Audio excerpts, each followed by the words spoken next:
Hello students, this is Dr. V.S.K. Reddy and you're watching YouTube channel Concepts of Physics. Chapter number 7 Circular Motion. इसका जो भी exercise है उसका question number 16 से लेके 20 तक हम इस वीडियो में सॉल्व करने जा रहे हैं. Without wasting time, let us start one by one. Question number 16. Suppose the amplitude of a simple pendulum having a bob of mass m is theta naught. Find the tension in the string when the bob is at its extreme position. Okay, so we have to find out here tension in the string जब वो bob extreme position पे रहेगा. So इसके लिए हम यहाँ पे एक simple pendulum imagine करते हैं. Let us consider this one is a rigid support.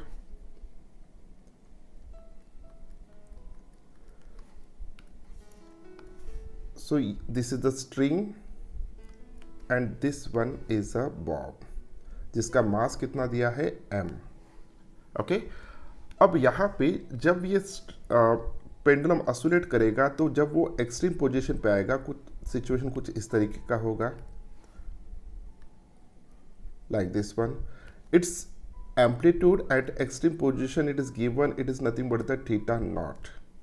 Okay, अब इस सिचुएशन में अगर हम देखते हैं जब भी पेंडुलम एक्सट्रीम पोजीशन पे होता है तो उस वक्त जो भी वेलोसिटी है it is equals to zero. अगर वेलोसिटी जीरो है तो सेंट्रीपिटल फोर्स जो भी एक्ट होगा it is also equals to zero. Okay, क्योंकि एक्सट्रीम पोजीशन पे वेलोसिटी की वैल्यू कितना होता है, जीरो होता है, तो सेंट्रीपिटल फोर्स की वैल्यू कितना होना चाहिए, जीरो होना चाहिए. अब कौन कौन से फोर्सेस यहाँ पे एक्ट हो रहे हैं वो हम देखते हैं. सो इस डायरेक्शन में, डाउनवर्ड डायरेक्शन में एक फोर्स एक्ट होगा that is nothing but the gravitational force which is equals to m into G. Okay, अब इस फोर्स को हम रिजॉल्व कर लेते हैं इस डायरेक्शन में.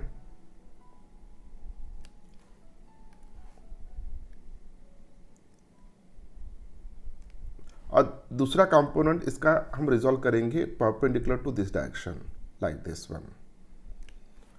अब यहां पे देखिए ये जो भी mg का कंपोनेंट आ रहा है इस डायरेक्शन में, अगर ये एंगल थीटा नॉट है तो ये भी एंगल थीटा नॉट होगा.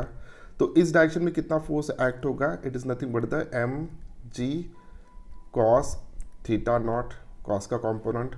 इस डायरेक्शन में इस mg का कौन सा कंपोनेंट आएगा, mg sin theta naught. Okay, अब एक्सट्रीम पोजीशन पे अगर हम बात कर रहे हैं तो इस सिचुएशन में यहाँ पे इस डायरेक्शन में टेंशन एक्ट होना चाहिए इस स्ट्रिंग में. अब देखिए इस टेंशन को कौन बैलेंस कर रहा है, mg cos theta. Okay, so we can write here extreme position because centripetal force is zero, therefore we can write directly here t is equals to mg cos theta not. This is a required answer. Question number 17. A person stands on a spring balance at the equator. A. By what fraction is the balance reading less than this true weight? B.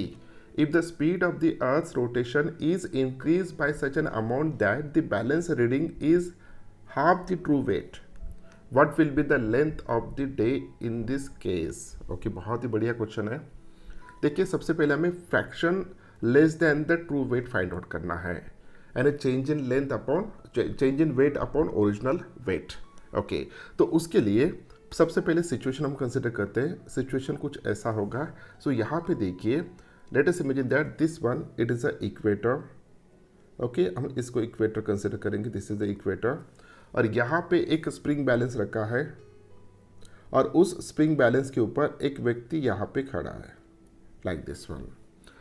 अब यहाँ पे अर्थ तो rotate हो रहा है from west to east. Okay, earth अगर rotate हो रहा है तो उस व्यक्ति का भी सर्कुलर मोशन हो रहा है, तो वहाँ पे उस व्यक्ति के ऊपर सेंट्रीपिटल फोर्स एक्ट होना चाहिए. और वो सेंट्रीपिटल जो भी एक्ट होगा it is a resultant of two forces. First one it is nothing but the mg in this direction, एक mg होगा, और दूसरा ये सरफेस उसके ऊपर जो भी नॉर्मल क्रिएट कर रहा है दैट नॉर्मल होगा. ओके, और इन दोनों का ही रिजल्टेंट जो भी होता है वो सेंट्रीपिटल फोर्स होता है.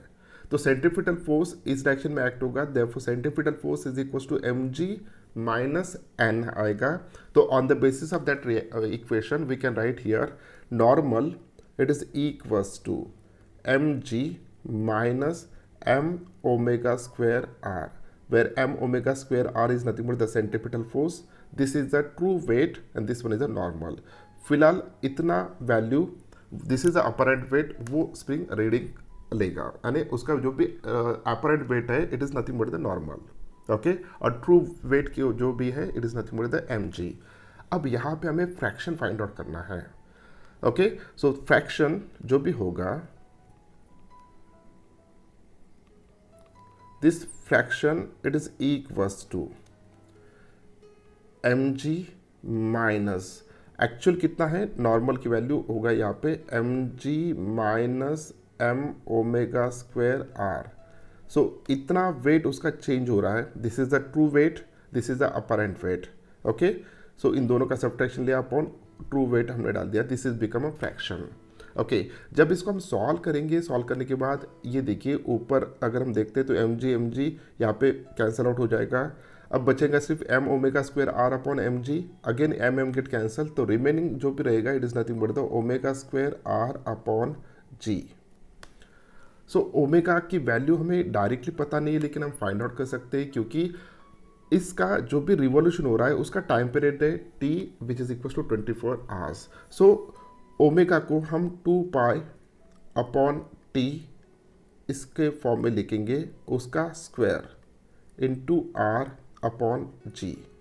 तो सभी वैल्यूज हमें यहाँ पे सब्स्टिट्यूट करना है। सो 2 पाई अपॉन टी की वैल्यू कितना होगा, सेकंड में लिया तो 24 hours multiplied by 60 minutes multiplied by 60 second. So इसका होल स्क्वायर। आर की वैल्यू कितना है, सो 6400 किलोमीटर है, तो मीटर में अगर कन्वर्ट करते हैं तो 10⁻³ अपॉन जी की वैल्यू जो भी है हम 10 कंसिडर करेंगे। ओके, जी की वैल्यू 10 कंसिडर करेंगे। इस पूरे इसको सॉल्व करने के बाद जो भी फ्रैक्शन आएगा, this fraction it is equals to, पूरे इसको सॉल्व करने के बाद जो भी वैल्यू आ रहा है it is equals to 3.5 into 10⁻³ so this is a answer of the first one. Okay, ये फर्स्ट इसका आंसर आ गया।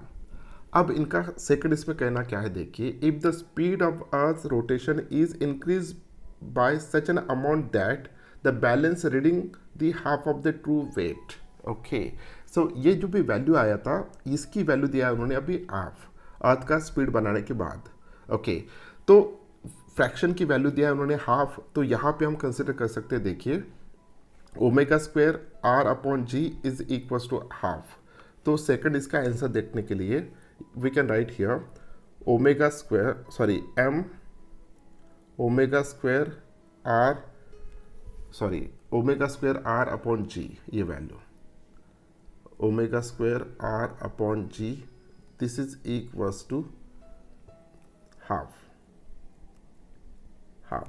Okay, so on the basis of this one we can write here omega is equals to, omega की value कितना होगा, under root of g upon 2r। Okay, so r की value पता है, g की वैल्यू पता है, we can find out the omega. So उससे पहले यहाँ पे हम t फाइंड आउट करना है, हमें टाइम पीरियड फाइंड आउट करना है, तो यहाँ पे थोड़ा चेंज कर लेते हैं। सो ओमेगा को हम कैसे लिख सकते हैं, ओमेगा को लिख सकते हैं 2 pi upon t it is equals to under root of g upon twice r। So मुझे t फाइंड आउट करना है, तो t इज इक्वल्स टू क्या होगा, t की वैल्यू होगा यहाँ पे it is equals to under root of 2 pi under root of twice r upon g। Okay, सभी वैल्यूज हम सब्स्टिट्यूट कर देंगे, 2 multiplied by 3.14 multiplied by under root of 2r, तो r की वैल्यू है 6400 into 10⁻³। Okay, divided by g की value कितना लेंगे हम, 10 कंसिडर करेंगे। जब इसको सॉल्व करेंगे, सॉल्व करने के बाद we will get the value of t, and जो भी यहाँ पे टाइम आ रहा है it is in a second आएगा। उस सेकंड्स को हम अगर आवर्स में कन्वर्ट करना चाहते हैं तो आवर्स में कन्वर्ट करने के बाद it become a 2 hour. So T की वैल्यू जो भी आ रहा है almost approximately equals to 2 hours. So second इसका आंसर आ गया 2 आवर्स. ओके, ये कैलकुलेशन आपको करके देखना है. Next question, question number 18. A turn of radius 20 meter is banked for the vehicles going at a speed of 36 km per hour. Okay, सो सिर्फ banking की वजह से मैक्सिमम स्पीड कितना जा सकते हैं 36 kilometre per our. Okay, if the coefficient of static friction between the road and the tyre is 0.4, what are the possible speeds of a vehicle so that it neither slips down nor skids up. अब देखिए बहुत ही प्यारा question है. सबसे पहले paragraph में उन्होंने सिर्फ बैंकिंग के बारे में कहा है, सिर्फ बैंकिंग के बारे में. सो अगर इतना बैंकिंग है कि 20 मीटर रेडियस का कर्वेचर है रोड का. ओके, सो यहाँ पे उसकी मैक्सिमम स्पीड बैंकिंग की वजह से कितना है 36 किलोमीटर पर आवर. उसके बाद उन्होंने कोएफिशिएंट का कंसेप्ट इंट्रोड्यूस किया, यानी यहाँ पे जब भी व्हीकल टर्न कर रहा है तो उसको दोनों की बेनिफिट मिल रहा है, दोनों की वजह से सेंट्रीपिटल फोर्स मिल रहा है, एक बैंकिंग की वजह से और दूसरा फ्रिक्शन की वजह से. ओके, सो सिर्फ बैंकिंग का कंसेप्ट कंसिडर करते हैं तो यहाँ पे हमें फार्मूला पता है tan theta it is equals to v square upon rg. Okay, v square upon rg. So what is v? Velocity कितना है 36 किलोमीटर पर आवर है. अगर इसको हम मीटर पर सेकंड में कन्वर्ट करते हैं तो 5/18 से मल्टीप्लाई करना पड़ेगा, वो आ जाएगा 10. So therefore this is equals to 10 square यानी 100 डिवाइडेड बाय r की वैल्यू कितना है 20 दिया है यहाँ पे, इंटू 10 कंसिडर करेंगे. जब इसको सॉल्व करेंगे this will become 1/2 and 0.5. So tan theta की वैल्यू आ गई 0.5. ओके, अब अगर हम फ्रिक्शन को भी इंक्लूड करते हैं तो ये मैक्सिमम स्पीड जो भी है सिर्फ ये बैंकिंग के लिए है. अगर फ्रिक्शन का भी वहाँ पे बेनिफिट मिलता है तो स्पीड बढ़ेगा, मैक्सिमम स्पीड्स पे वो टर्न इजीली कर लेगा. तो फ्रिक्शन प्लस बैंकिंग इन दोनों का हमने थ्योरी में कंसिडर किया था कि इन दोनों की वजह से जो भी मैक्सिमम स्पीड है that is the V max. So V max जब फ्रिक्शन भी है और बैंकिंग भी है, दोनों की वजह से मैक्सिमम स्पीड जो भी मिलेगा उस व्हीकल को टर्न करने के लिए, so that is nothing but the under root of, आपको फॉर्मूला अगर याद आ रहा है तो देखिए, under root of are G bracket में tan theta minus mu upon 1 minus mu tan theta. Okay, ये थ्योरी में हमने ऑलरेडी इसको लर्न किया है. सो सिर्फ हमें वैल्यू सब्स्टिट्यूट करना है. Under root of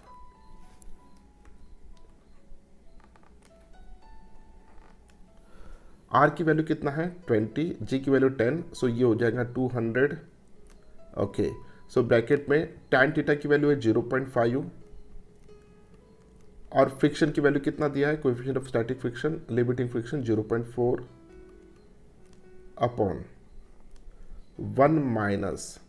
okay, so ये पूरा ब्रैकेट में है 1 माइनस म्यू यानी 0.4 मल्टीप्लाइड बाय 0.5 ब्रैकेट कंप्लीट. जब इसको सॉल्व कर लेंगे हम, सॉल्व करने के बाद ये जो भी वैल्यू है this is equals to 4.08 metre per second, लेकिन हमें आंसर चाहिए किलोमीटर पर आवर में, तो हम इसको मल्टीप्लाई करेंगे 18/5 से. ओके, सो वैल्यू जो भी आएगा किलोमीटर पर आवर में this is equals to 14.7 kilometre per hour. So this is a required answer. Question number 19. A motorcycle has to move with a constant speed on an overbridge which is in the form of circular arc of radius r and has a total length L. Okay, so let us imagine that this is that circular arc यानी वो ये overbridge है. Okay, so यहाँ से road ऐसे आया, फिर bridge start हुआ, फिर ब्रिज नीचे आ रहा है, सो लाइक दिस वन. सो इसका जो भी रेडियस ऑफ कर्वेचर है वो दिया है इन्होंने r, और उसके बाद इसका जो भी लेंथ है टोटल लेंथ उस ब्रिज का it is equals to L, यानी यहाँ से लेके यहाँ तक जो भी लेंथ है it is equals to L. Okay, suppose the motorcycle starts from the highest point. Okay, यहाँ से हाईएस्ट पॉइंट से अगर, सो फर्स्ट दिया है what can its maximum velocity be for which the contact with the road is not broken at the highest point. Okay, maximum speed contact broke नहीं करेगा। अगर speed कम है तो वो कॉन्टैक्ट बना के रखेगा, स्पीड ज़्यादा है तो वो कॉन्टैक्ट छोड़ देगा। फॉर एग्जांपल, आपने अगर स्टंट देखा होगा, बाइक्स के जब स्टंट्स होते हैं तो इस टाइप के जो भी ब्रिज आते हैं, ओके, ऐसा कोई प्लेटफॉर्म मिल गया है तो बाइक सीधा ऊपर जाएगा, एक बार ये सरफेस उसको छोड़ देता है और बाइक सीधा निकल जाता है, फिर आगे जाके गिर जाता है। सो लाइक दैट वन, कोई भी कार हो या मोटर बाइक हो या कोई भी व्हीकल हो, सो अक्सर स्पीड अगर ज़्यादा है तो वो ऊपर जंप करता है। तो जब जहाँ से रोड को उसने छोड़ दिया तो that point, okay, normal become a zero. तो ऐसा अज्यूम करके चलते हैं कि वो इस पॉइंट पे, ओके, हाईएस्ट पॉइंट की बात हो रही है क्वेश्चन नंबर ए में, द हाईएस्ट पॉइंट को तो वो छोड़ना नहीं चाहिए। तो मैक्सिमम वेलोसिटी क्या होगा, तो हम जस्ट लिमिटिंग कंडीशन कंसिडर करते हैं कि जहाँ पे उस वेलोसिटी के ऊपर ये सरफेस नॉर्मल उस बाइक के ऊपर क्रिएट नहीं कर रहा है।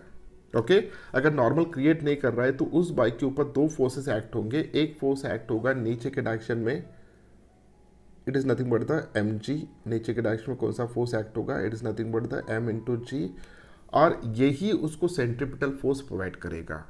क्या प्रोवाइड करेगा, सेंट्रीपिटल फोर्स प्रोवाइड करेगा। तो यहाँ पे we can write here first one, m g is equals to centripetal force, m g is equals to centripetal force, और सेंट्रीपिटल फोर्स क्या होता है, m v square by r. Okay, so this is the maximum velocity at which normal become a zero. So therefore here m m get cancel. So v की value कितना आता है, v की value आ जाएगा यहाँ पे under root of are g, r into g. So this is a maximum velocity.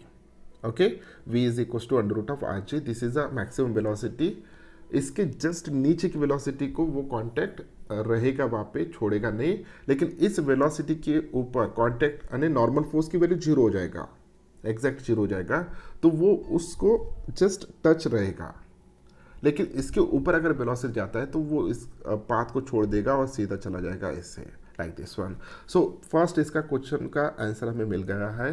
अब second, if the motorcycle goes at a speed of 1/√2 times the maximum found in part a, where will it lose the contact with the road. बहुत ही बढ़िया question है। अब देखिए, ये जो भी लिमिटिंग कंडीशन हमें मिला है, ओके, कि हाईएस्ट पॉइंट को छोड़ेगा नहीं, तो that limiting condition maximum velocity is equal to under root of R G.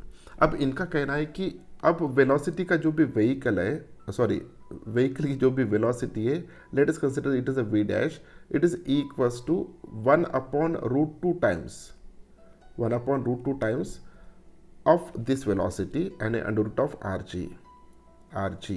सो इसकी वैल्यू हो जाएगा, this is equals to under root of are g upon 2, क्योंकि अंडर रूट को हमने अंदर ले लिया। सो इस वेलोसिटी पे वो रोड को कब छोड़ेगा। ओके, मान के चलिए कि बाइक ऐसे आ रहा है with this velocity v dash, okay, जाते वक्त तो प्रॉब्लम नहीं, लेकिन आते वक्त एक पॉइंट ऐसा आएगा जिस पॉइंट पे नॉर्मल की वैल्यू जीरो होगा, क्योंकि ये वेलोसिटी इनिशियल वेलोसिटी से कम है। अगर इतनी वेलोसिटी होती तो नॉर्मल यहीं पे जीरो हो जाता, लेकिन इससे वेलोसिटी अगर कम है तो वो चिपक के चलेगा, हर इंस्टेंट पे नॉर्मल क्रिएट होते रहेगा और नॉर्मल की वैल्यू कम कम होती जाएगा, और एक पॉइंट ऐसा आएगा जहाँ पे नॉर्मल की वैल्यू जीरो होगा। अब मान के चलिए कि इस पॉइंट पे नॉर्मल की वैल्यू जीरो हो रहा है। ओके, सो इस पॉइंट पे नॉर्मल की वैल्यू जीरो हो रहा है। सो इनिशियल कंडीशन ये थी, अगर ये वैल्यू मैं थीटा कंसिडर करता हूँ, ओके, अगर इसको मैं अगर थीटा कंसिडर कर रहा हूँ, ये एंगल अगर मैं थीटा कंसिडर करता हूँ, तो यहाँ से अरे कितने डिस्टेंस पे वो नॉर्मल यानी सरफेस को छोड़ देगा, तो नॉर्मल हमें जीरो कंसिडर करना पड़ेगा। ओके, तो यहाँ पे जो भी फोर्स एक्ट हो रहा है इस डायरेक्शन में, this is nothing but the m g, और एम जी का एक कंपोनेंट इधर कौन सा आएगा, एम जी कॉस थीटा। मैं यहाँ पे ट्राई करता हूँ ड्रॉ करने का। सो जो भी एम जी एक्ट हो रहा है, it is acting in this direction. Okay, so ये दो एंगल जो भी है अपोजिट एंगल है, तो यहाँ पे ये जो भी एंगल होगा, this is also the theta. So ये भी एंगल थीटा बनेगा। Okay, this is the theta,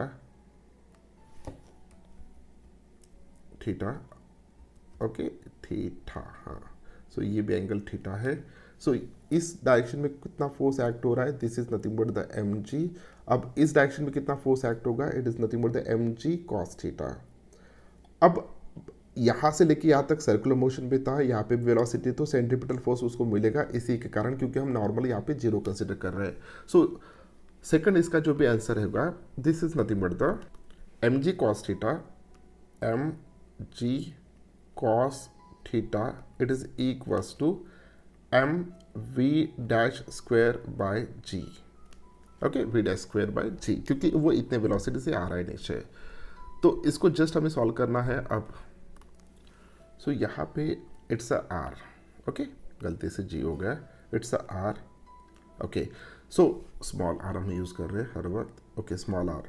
तो अब देखिए एम एम गेट कैंसल, तो v dash square is equal to r g cos theta आएगा। तो v dash square is equal to r g cos theta, और v dash square की value कितना है, so it is equal to r g by two. So therefore r g by two it is equals to r g cos theta.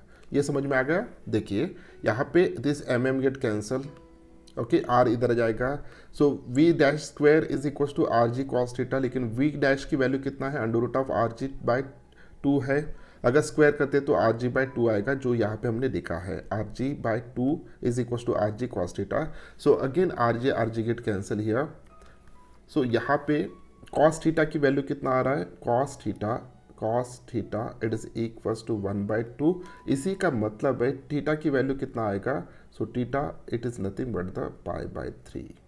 Okay, so इतना angle की value हमें मिल चुका है। अब देखिए यहाँ से लेके यहाँ तक का डिस्टेंस अगर हम कंसिडर करते हैं x, ओके, और रेडियस कितना है, r है। सो इस r का लेंथ कितना होगा, सो r का लेंथ होना चाहिए theta, sorry r theta is equals to x। तो हमें x फाइंड आउट करना है, तो x is equals to r into theta की वैल्यू कितना है, π/3। सो r π/3 इस पॉइंट के ऊपर हाईएस्ट पॉइंट से वो व्हीकल जो भी है वो रोड को छोड़ देगा, वहाँ पे नॉर्मल जीरो हो रहा है। सो ऑप्शन बी इसका भी आंसर हमें मिल चुका है। अब नेक्स्ट क्या है, what maximum uniform speed can it maintain on the bridge if it does not lose the contact anywhere on the bridge। Okay, so बहुत ही इंटरेस्टिंग है। देखिए हमारा ब्रिज कहाँ पे ख़त्म हो रहा है, हमारा ब्रिज इस पॉइंट पे ख़त्म हो रहा है। ओके, पूरे ब्रिज का लेंथ कितना दिया था, एल दिया था। तो यहाँ से लेके अगर हाईएस्ट पॉइंट से हम कंसिडर करते हैं तो यहाँ से लेके यहाँ तक का डिस्टेंस कितना हो जाएगा, L/2। सो L/2 तक नॉर्मल जीरो नहीं होना चाहिए। L/2 पे नॉर्मल जीरो हुआ तो भी चलेगा, क्योंकि वहाँ से फिर रोड ही कॉन्टेक्ट हो रहा है, हॉरिजॉन्टल रोड यहाँ पे आ रहा है। ओके, सो हमें इस थीटा को यहाँ तक बढ़ाना है। तो इस कंडीशन पे, ओके, इस कंडीशन पे वेलोसिटी अगर हम कंसिडर करते हैं, सो वी डबल डैश हम कंसिडर करेंगे, इतने वेलोसिटी से अगर व्हीकल जा रहा है तो इस पॉइंट पे वो लूज करेगा या नॉर्मल जीरो होगा। तो इस कंडीशन के लिए, इस पॉइंट के लिए अगर हम सेम इक्वेशन यूज़ करते हैं, सो इक्वेशन कैसा होगा, देखिए m g cos theta it is equals to m v double dash square upon r. Okay, जब इसको हम सॉल्व करेंगे, सॉल्व करने के बाद ये वैल्यू आएगा v double dash square it is equals to under root of are g cos theta. लेकिन ये थीटा जो भी है ये पहले वाला नहीं है, ये पूरा एंगल है यहाँ तक का। ओके, सो थीटा की वैल्यू हम कैसे लिख सकते हैं, देखिए आर, और आर का लेंथ कितना है, L/2। तो इस हिसाब से अगर हम चलते हैं तो L/2 is equals to r theta आएगा। तो थीटा की वैल्यू कितना आएगा, सो थीटा की वैल्यू आएगा L/2r। तो L/2r को हम इस इक्वेशन में सब्स्टिट्यूट कर देंगे। So this is equals to under root of are g cos of L/2r। So it is okay, this is a very very interesting question. So final answer जो भी आ रहा है वेलोसिटी का, सो वेलोसिटी, सॉरी यहाँ पे square नहीं चाहिए। ओके, तो v double dash is equals to under root of are g cos theta L/2r। So this is the required answer. Question number 20 और इस वीडियो का आखिरी question. A car goes on a horizontal circular road of radius r. The speed increasing at a constant rate dv by dt, which is equals to a. The friction coefficient between the road and the tire is mu. Find the speed at which the car will skid. बहुत ही बढ़िया question है. Okay, so this is the case of non-uniform circular motion. Okay, so let us imagine that here this is the one vehicle. एक vehicle है यहाँ पे. Okay, so ये vehicle इस सर्कुलर पाथ पे मूव कर रहा है, लेकिन इसका जो वेलोसिटी है वो बढ़ रहा है. ओके, हर वक्त टेंजेंशियल एक्सेलरेशन यहाँ पे है. So this is that rate dv by dt. अब इस टेंजेंशियल एक्सेलरेशन की बात करते हैं.